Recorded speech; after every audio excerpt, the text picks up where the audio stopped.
What's up? Good morning. This is Captain A3A coming to you from the from the airport lounge.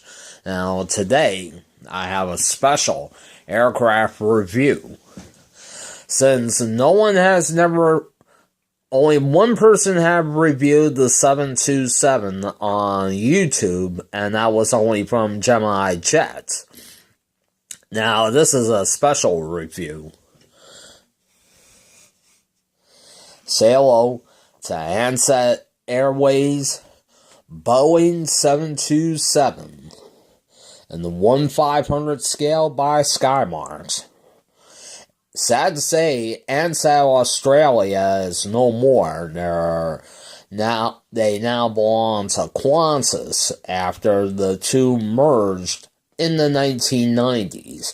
This aircraft was withdrawn from service, and many 727s are now, most of them here in the States are retired, broken up, and the only one that is preserved is at Boeing's Museum of Flight in Everett, Washington.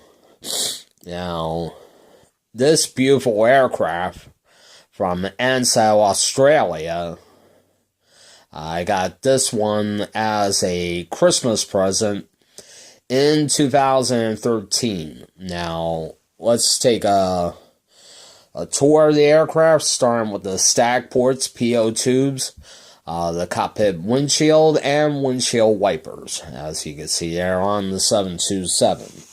Now, I'm going to bring it alongside. The L1 door, Ansett,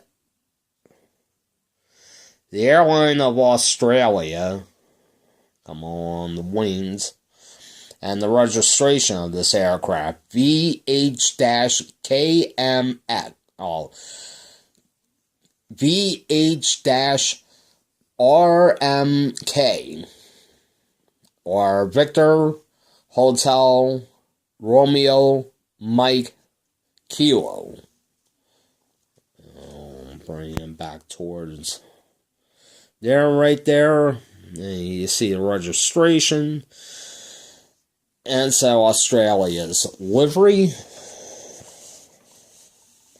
Numerous airliners flew this aircraft throughout the 1960s, the 70s, 80s, 90s, and well into the 21st century, before all commercial 727s were retired. The APU, and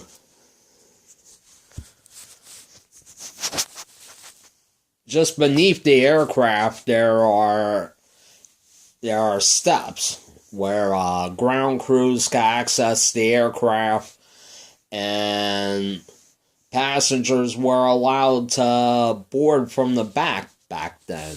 But when one skyjacker by the name of Dan Cooper had hijacked a Northwest Airlines flight out of Seattle, Washington, it was heading to Las Vegas, but Cooper had plans of his own.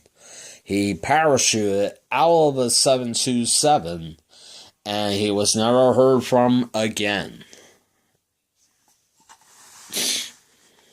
And so Australia's livery, the registration of the aircraft, Boeing 727, come on the wings, up towards